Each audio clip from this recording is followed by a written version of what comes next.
Welcome to the Silent Casebook, a channel known for deep dives into true crime, unsolved mysteries, and the hidden stories that deserve the spotlight. But today's episode is different. This is a one-off special, not a mystery or a murder case, but a deep, factual exploration into a modern African leader whose story is rewriting the narrative of an entire region. We're turning our lens to Captain Ibrahim Traoré, the young revolutionary at the helm of Burkina Faso, a man whose leadership, vision, and principles are capturing the attention of millions across the African continent and beyond. This episode will chart his rise to power, the bold reforms he's made, his break with France, and his dreams of a sovereign, unified, and self-sufficient Africa. In the dusty village of Kera, nestled within Burkina Faso, a boy named Ibrahim Traoré was born on the 14th of March 1988. Few could have predicted that this child of modest beginnings would rise to become one of the youngest sitting presidents in the world. But Traoré's journey was never one of privilege. It was forged through education, military service, and an unwavering dedication to the people of his homeland. Traoré's early education led him to the University of Ouagadougou, where he studied geology. But even more than the sciences, it was student activism that began to shape his outlook.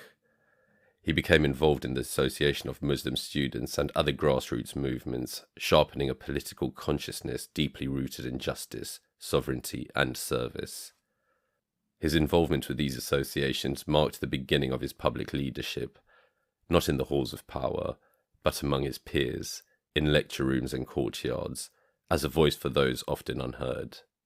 In 2009, he joined the Burkinabe army, pursuing military training, both domestically and abroad, including in Morocco. His service would take him beyond national borders, as part of the United Nations peacekeeping missions in Mali, a region plagued by insurgency, instability, and terrorism. There, Captain Traoré experienced the complexities of modern warfare firsthand. Unlike many officers who remain removed from the front line, he led from it, a commanding presence in the field, earning the respect of his peers through grit, discipline, and quiet resolve. It was in Mali that his views on international intervention began to harden. He saw how foreign involvement in Africa's conflicts often exasperated problems rather than solving them. It became clear to him that Burkina Faso, and Africa at large, needed solutions from within, not from former colonial powers or distant allies with hidden agendas. Traoré returned home with more than just battlefield experience. He came back with a vision, to protect his country not just from terrorism, but from exploitation, to restore dignity to the people, to demand that the wealth of Burkina Faso, especially its gold, no longer leave its soil without accountability. The man who would one day lead a revolution didn't begin in parliament or palace. He began in a classroom, in a military uniform, in the hearts of everyday citizens. Always present, always grounded, a soldier, a student, a son of the soil. By early 2022, Burkina Faso was grappling with a severe security crisis. Jihadist groups affiliated with Al-Qaeda and the Islamic State had intensified their attacks, leading to widespread instability and displacement. Public confidence in the government eroded as the violence escalated.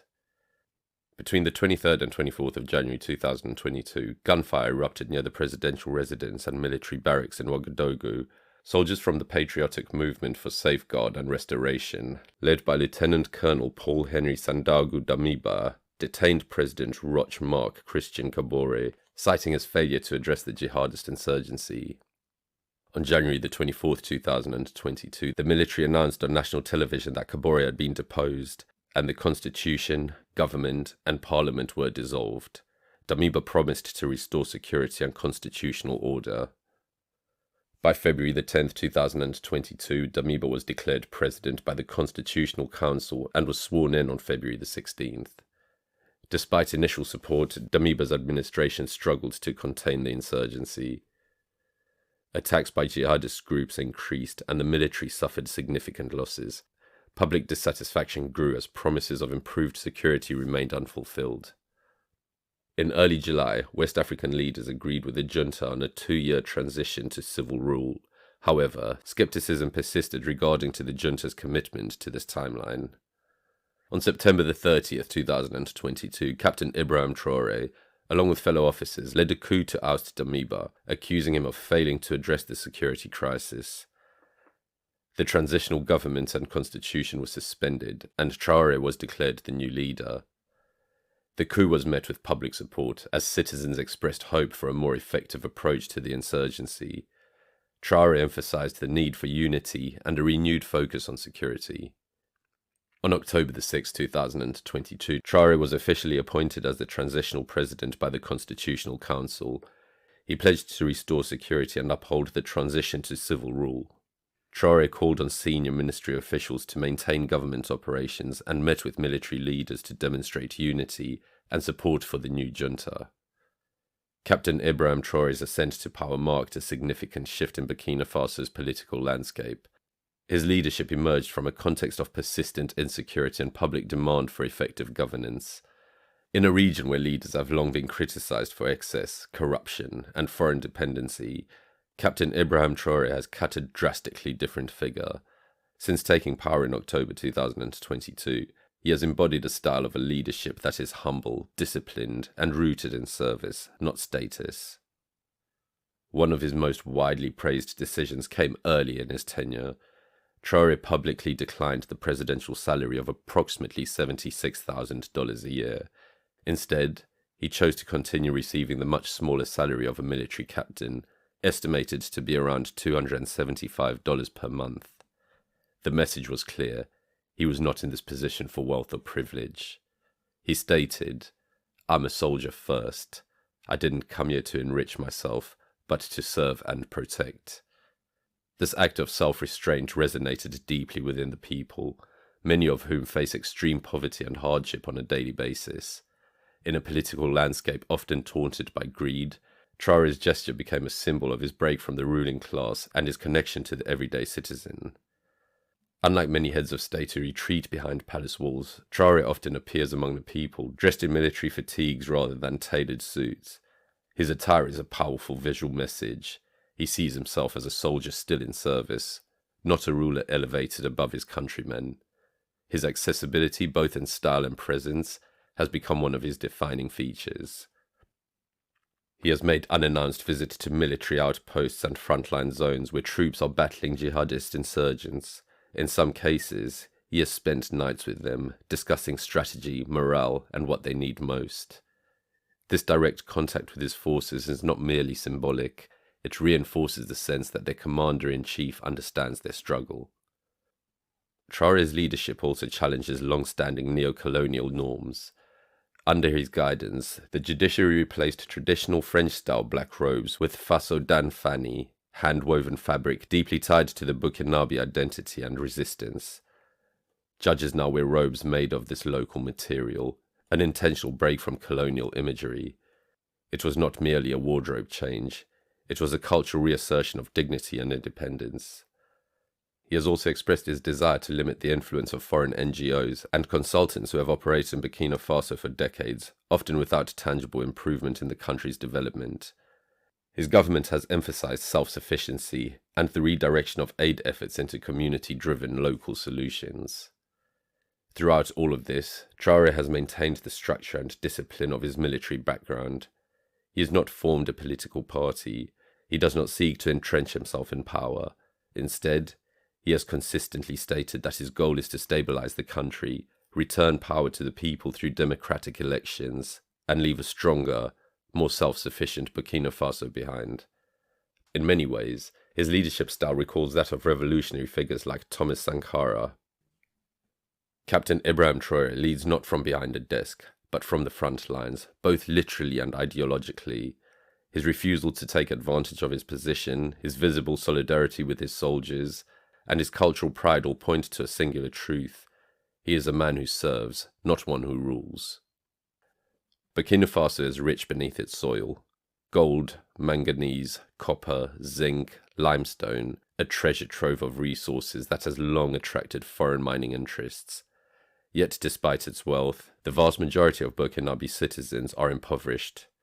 For decades, multinational corporations have extracted billions in mineral profits while returning little to the communities.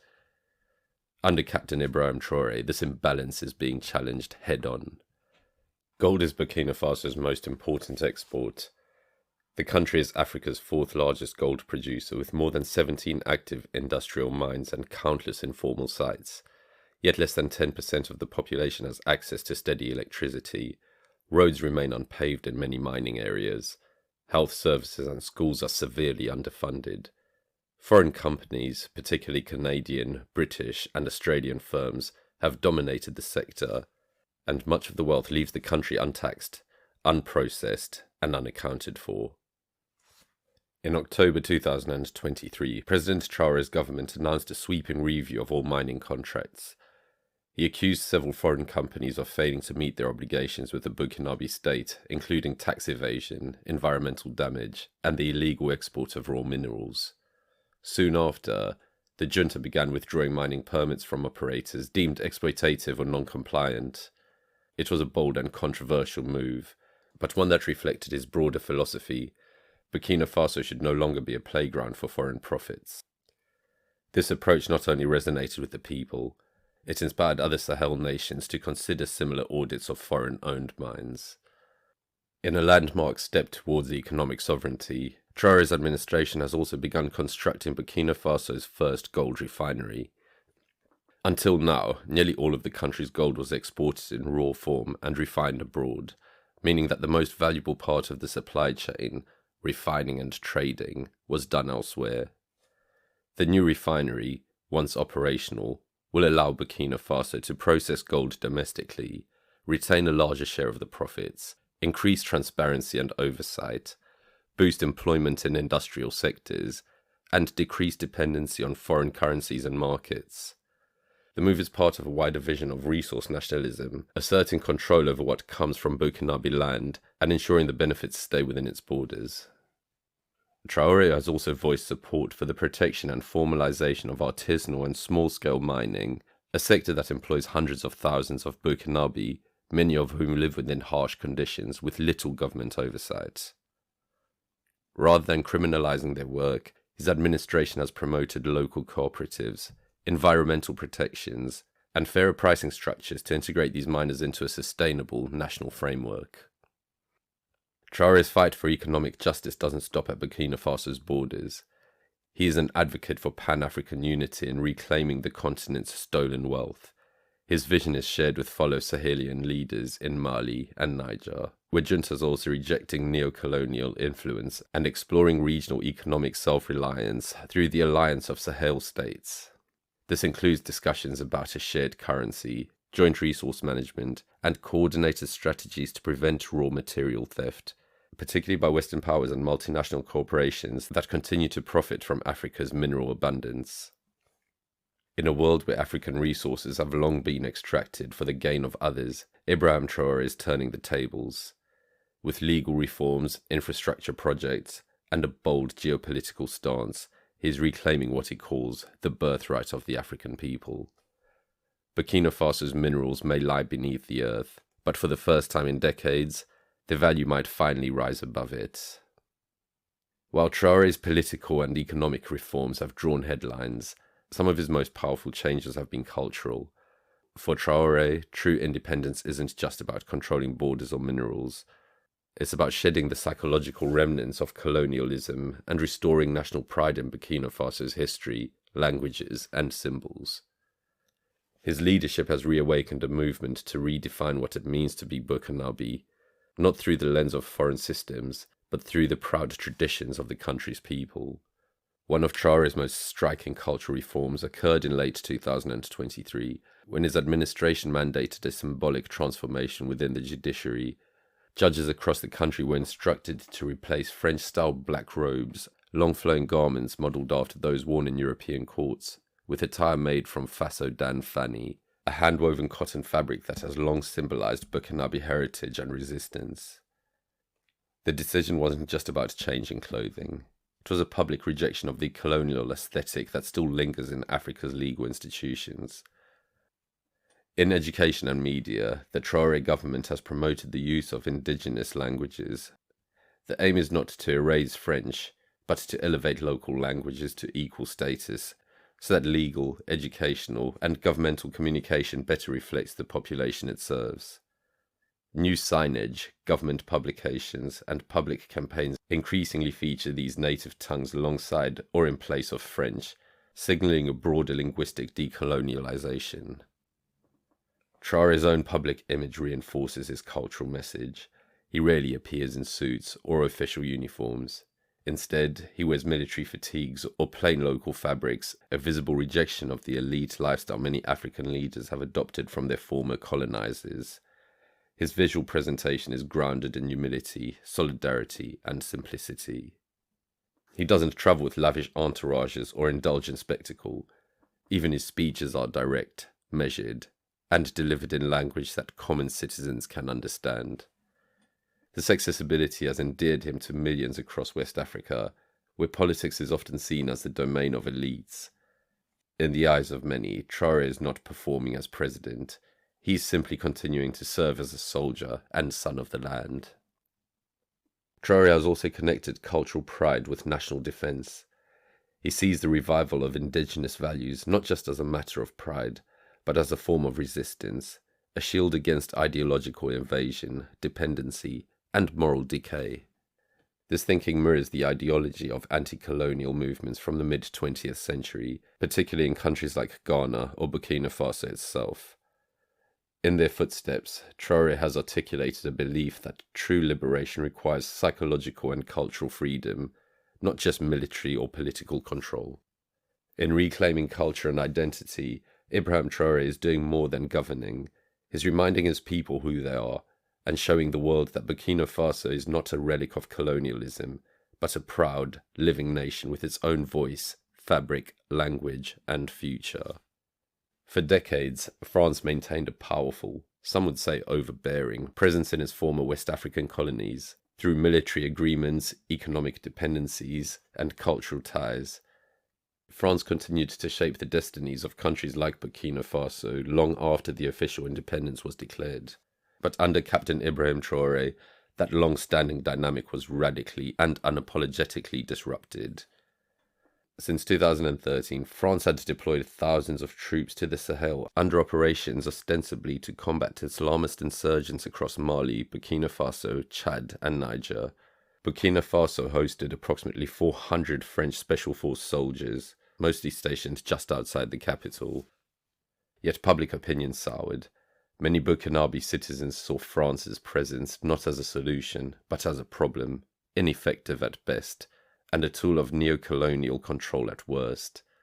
Accusations emerged that the French military prioritized its own geopolitical interests, protected mining operations, and failed to stop jihadist attacks in rural areas. By 2022, anti-French sentiment was boiling over. Protests erupted across Ouagadougou, with demonstrators waving Russian and Pan-African flags while burning French symbols. Many began to demand a break, not only from foreign troops, but from an entire legacy of foreign control. Just months after taking power, Captain Ibrahim Traoré made a historic move. On January the 18th, 2022, his government sent a formal notice to Paris. French troops must leave Burkina Faso within 1 month. This statement was direct and sovereign. The Burkinabe Transitional Government was unilaterally terminating the 1961 military assistance agreement that allowed French troops to operate in the country. This demand came without apology or compromise. Traoré made it clear that the presence of foreign troops was no longer welcome, not even under the pretext of counter-terrorism. He stated, "We want to defend our own territory with our own forces, without foreign influence." In February 2023, France complied under President Emmanuel Macron, officially acknowledging the request and began withdrawal operations. On February the 19th, 2023, the last of the French Special Forces departed the country. It was a stunning reversal. For the first time in modern history, Burkina Faso was no longer under French military protection or oversight. And this wasn't just a symbolic departure. It represented a foundational break in geopolitical alignment. France's exit signaled a shift away from the West and toward a new era of African strategic autonomy. In late 2023, tensions flared when 4 French nationals, suspected intelligence operatives, were arrested in Ouagadougou. They were charged with espionage-related offences and were held in custody for several weeks. The incident stirred widespread speculation. Was France still trying to maintain influence through covert means? Were Burkinabe institutions being targeted from within? Ultimately, after intervention by Moroccan mediators, the 4 men were released in December 2023, but the message from Traoré's government was unmistakable. Burkina Faso would no longer be treated as a satellite state. A government spokesperson stated, "We have no enemies, but we will not accept interference in our internal affairs." Since the break with France, Traoré has actively pursued new international partnerships, particularly with Russia, Turkey, and other non-Western powers. But even these relationships are framed in terms of sovereignty, not subordination. His government has emphasized military independence through domestic recruitment, arms manufacturing, and local training. The goal is clear: to build a defense force capable of protecting the Burkinabe soil without reliance on foreign boots. With a single political decision, Captain Ibrahim Traoré ended more than 60 years of military dependency. In doing so, he ignited hope for a new generation of African leaders, ones who demand partnerships, not patronage, respect, not oversight. Burkina Faso may still face threats, but for the first time in decades, it's facing them on its own terms. Ibrahim Traoré's vision has never been confined to Burkina Faso alone. From the start, his rhetoric and policies have made clear that he sees his country's future as deeply tied to the fate of the entire Sahel region and to the broader African continent. In a rapidly changing geopolitical landscape, Traoré has taken bold steps to realign Burkina Faso's alliances, strengthen regional cooperation, and lay the groundwork for what some are calling a new era of African strategic unity. The centerpiece of that vision is the Alliance of Sahel States. The Alliance of Sahel States was officially formed in September 2023 as a mutual defense pact between Burkina Faso, Mali, and Niger, 3 countries that had experienced military coups and that shared not only borders, but deep common challenges, jihadist insurgencies, economic exploitation, and decades of dependency on former colonial powers. The agreement was signed in Bamako, Mali, and created what is known as the Liptako-Goma Charter, named after the tri-border region long plagued by terrorism and instability. Some key principles of the alliance are mutual defense. An attack on one member state is considered an attack on all. Sovereignty first. The alliance commits to resisting foreign interference in military, economic, and political matters. Resource protection. Coordinated strategies to protect national resources and prevent illegal exploitation. Regional economic cooperation. Long-term plans to harmonize infrastructure, trade, and possibly currency systems. Traoré stated during the alliance's announcement, "We have decided to come together to protect our people, our dignity, and our wealth." For Traoré, the alliance is more than a military pact. It's a philosophical statement. He sees it as the beginning of a pan-African reawakening, where African nations no longer look to Paris, Brussels, or Washington for guidance, but to each other. This is why the alliance is often viewed not as an exclusive bloc, but a prototype. Its members have invited other like-minded countries, particularly those facing similar security threats or foreign exploitation, to join or collaborate. Traoré and his counterparts have spoken about replacing the CFA franc, a currency tied to the French treasury, with a new regional monetary system. There have even been early discussions of a Sahel central bank, designed to reduce dependence on Western-controlled financial institutions like the IMF and World Bank.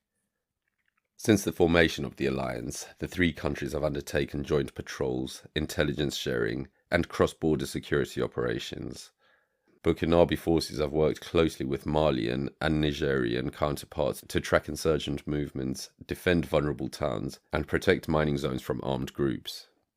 Unlike previous multinational efforts, the Alliance of Sahel States is African-led, African-run, and African-funded.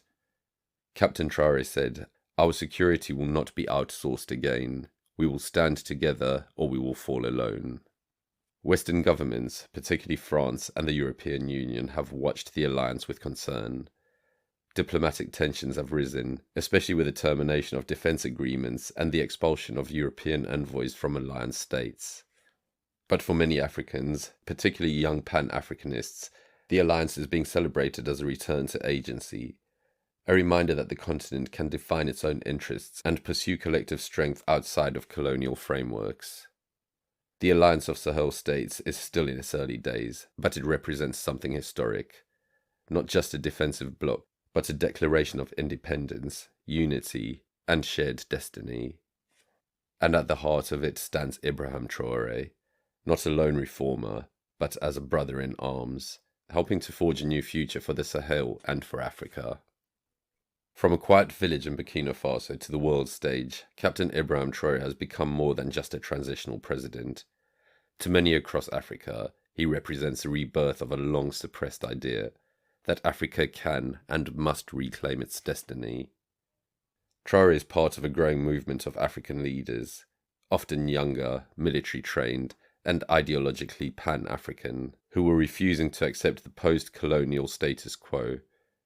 Where others bowed to international institutions, he questions their legitimacy. Where others made concessions to former colonial powers, he cut ties. Where others sought personal enrichment, he lives like a soldier. His leadership style has sparked renewed comparisons to Thomas Sankara, Burkina Faso's legendary revolutionary president who ruled from 1983 until his assassination in 1987. Like Sankara, Traoré speaks often of self-sufficiency, anti-imperialism, and dignity. But where Sankara came before the era of global digital influence, Traoré's message has spread far and wide through social media, Pan-African media channels, and a youth movement hungry for authenticity and change. Traoré said during a recent national broadcast, "Africa must wake up. Our wealth is not in the West. It is here, in our people, in our land, and in our unity." A cornerstone of Traoré's vision is ending the centuries-long extraction of Africa's resources by foreign powers, a process that began with slavery, expanded under colonialism, and continues today under new guises: unequal trade agreements, exploitative mining contracts, and multinational monopolies. He speaks openly of how Africa's gold, uranium, cobalt, oil, diamonds, and rare earth minerals have been plundered while the continent remains underdeveloped. He said, "We have been made poor by the theft of our own riches. This is no longer acceptable." Burkina Faso under his leadership is already taking tangible steps to reverse this dynamic. As I said, building its first gold refinery, cancelling corrupt contracts, and asserting state control over strategic sectors. But Traoré has repeatedly stated that this mission must go beyond his country's borders. He envisions a continental strategy to keep value-added industries in Africa, not just mining, but refining, manufacturing, and innovation. At a time when many African nations still look outward for solutions, to former colonizers, financial institutions, or military partners, Traoré calls for a return inward. That includes reclaiming cultural identity, elevating native languages, traditional governance models, and African philosophy, redesigning educations by creating systems that prepare students not to migrate, but to build at home, reinvigorating agriculture by ending dependence on imported food by empowering local farmers. Traoré believes that real development must come from within. His speeches, though fiery, are grounded in realism. He doesn't promise instant transformation, but insists that the foundation for long-term sovereignty must be laid now, even if it comes at a great cost. Traoré's name has become a rallying cry in Pan-African circles. He has inspired youth movements in Senegal, Guinea, the DRC, Cameroon, and beyond. His image appears on murals next to Nkrumah and Sankara. His words curate on TikTok, Twitter, and WhatsApp, not as political propaganda, but as hope. For a continent often defined by foreign narratives, debt crisis, and slow progress, Traoré offers something rare: belief. Belief that Africans are capable of governing themselves with integrity. Belief that wealth can stay in the continent. Belief that unity, not division, is Africa's greatest strength. Captain Ibrahim Traoré is not yet a president by election, and he has promised to step aside after democratic transition. Whether or not he remains in power, his ideas have already taken root. He leads a nation under siege, yet dreams of a continent in bloom. His revolution is not waged with bullets, but with pride, principle, and presence. And if history remembers him not just as a transitional leader, but as a man who reminded Africa of its worth, then his mission will have already succeeded. Captain Ibrahim Traoré is not a politician in the traditional sense. He's not backed by a political party, nor does he seek praise on international stages. He is a soldier, a servant of the people, and perhaps most of all, a symbol of what Pan-African leadership can look like when it's rooted in integrity, humility, and courage. Whether you agree with his methods or not, his mission is unmistakably clear: to return Africa's wealth, pride, and power to its own people. Thank you for watching this special feature on the Silent Casebook. If you found this story insightful, thought-provoking, or inspiring, please take a moment to like, comment, and subscribe to the channel.